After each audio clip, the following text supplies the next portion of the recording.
요즘 버터가 변비에 좋다는 얘기 많이 들리시죠? 사실 저도 처음엔 에이 그걸 믿어? 했어요. 약사인데도 반신반의했거든요. 그런데 실제로 공복에 버터 한 스푼으로 며칠째 변을 못 보던 분이 화장실 잘 갔다는 후기들이 계속 보이는 겁니다. 그래서 제가 이참에 제대로 공부해 봤습니다. 그랬더니 오 이거 진짜 근거가 있네 싶더라고요. 오늘 영상에서는 왜 버터가 장을 자극하는지, 내일 바로 해볼 수 있는 실전 루틴, 조심해야 할 케이스와 대안까지 10분 안에 싹 정리해 드립니다. 그럼 시작하겠습니다. 버터가 변비에 도움이 되는 진짜 이유, 약사 입장에서 딱 세 단어로 요약하자면 이렇습니다. 지방 섭취, 담즙 분비 자극, 장 운동 촉진. 좀 더 풀어볼게요. 우리가 지방을 먹으면 몸에서는 지방을 소화시키기 위해 담즙이라는 소화액이 분비돼요. 이 담즙이 쓸개에서 나와 소장으로 분비되면서 자연스럽게 장 전체를 자극하고 장 운동을 촉진시킵니다.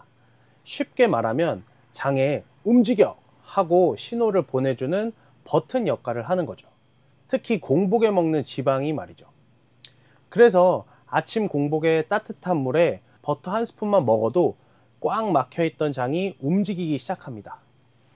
이건 단순히 버터 때문만이 아니라 버터 안의 지방이 소화기관을 작동시키는 신호를 보내기 때문이에요. 물론 아무 때나 먹는다고 다 되는 건 아니고 공복이라는 조건이 중요합니다. 공복 상태에서 지방이 들어오면 몸이 너 준비됐구나 하면서 담즙도 더 빠르게 분비되고 장도 반응하기 쉬운 상태가 되거든요. 자, 그런데요. 버터 먹으면 효과 있다던데 나는 왜 아무 변화가 없지?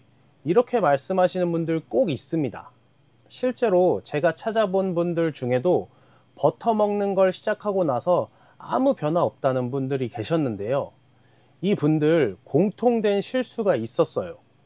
바로 차가운 물에 섞어서 먹은 경우, 먹자마자 바로 식사해버린 경우, 하루 한 번도 안 챙기고 들쭉날쭉하게 먹는 경우, 이런 경우를 들을 수 있는데요. 버터는 공복에 따뜻하게 들어가야 장을 부드럽게 자극하고 담즙 분비와 연동 운동을 도울 수 있어요. 그래서 이 다음 파트에서 실제로 효과를 보려면 어떻게 먹어야 하는지 루틴을 안전하게 정리해서 알려드릴게요. 그럼 실제로 이 버터 어떻게 먹기 시작하면 좋을까요? 제가 방법 두 가지 추천드리겠습니다. 공복에 따뜻한 물 혹은 공복에 디카페인 커피에 버터를 한 스푼 넣어서 마시는 방법입니다. 아침에 일어나자마자 따뜻한 물 200ml 정도의 무염 버터를 1 작은술, 약 5g 정도 넣어서 잘 흔들어 섞어 주시고 천천히 마셔주세요.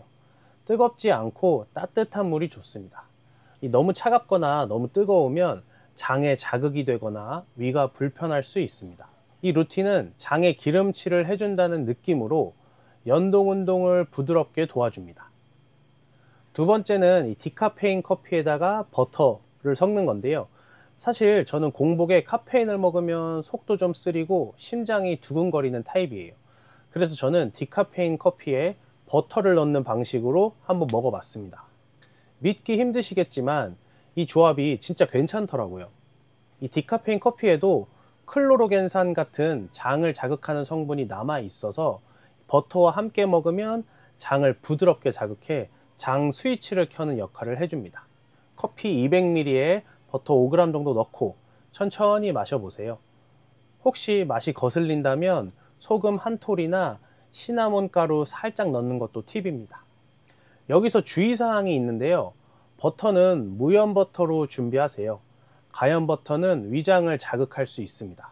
처음엔 너무 많은 양 말고 5g 정도로 시작하는 게 좋고요. 기름에 약한 분, 소화 안 되시는 분은 따뜻한 물을 넣는 버전부터 먼저 시도하면 좋습니다. 버터는 상온에 살짝 놔뒀다가 녹이기 쉬운 상태에서 사용하는 게 좋습니다. 그리고 무엇보다 중요한 건 꾸준히 해보는 것이에요. 한두 번 마시고 효과가 없다고 포기하지 마시고 일주일 정도만 부드럽게 장을 깨우는 습관으로 시도해 보세요. 지금 이 영상 보시고 나도 바로 버터 사러 가야지 하시는 분들 계실 수 있어요. 그런데요, 이 루틴은 누구에게나 딱 맞는 방법은 아닙니다. 몇 가지 꼭 확인하셔야 해요. 첫째, 담낭, 즉 쓸개에 문제가 있는 분, 버터는 지방입니다. 지방이 들어오면 우리 몸은 담즙을 분비해서 장을 자극하고 연동 운동을 도와주는데요. 그런데 쓸개를 절제하셨다거나 담석증, 담낭염 등의 이력이 있으신 분들은 지방을 한 번에 흡수하는데 어려움이 있을 수 있습니다. 이런 분들은 기름진 음식이나 버터 한 스푼이 오히려 불편함을 줄 수 있어요. 이런 경우엔 꼭 의료진과 먼저 상담해 보시고 처음엔 아주 소량부터 테스트해 보는 걸 권장드립니다. 둘째, 평소에 식이섬유를 거의 안 드시는 분들.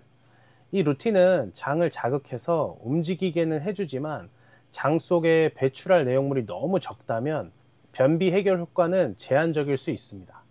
특히 채소, 현미, 과일 같은 식이섬유가 부족한 식단을 하신다면 섬유질을 함께 보충해주는 루틴도 병행하시는 게 훨씬 효과적입니다.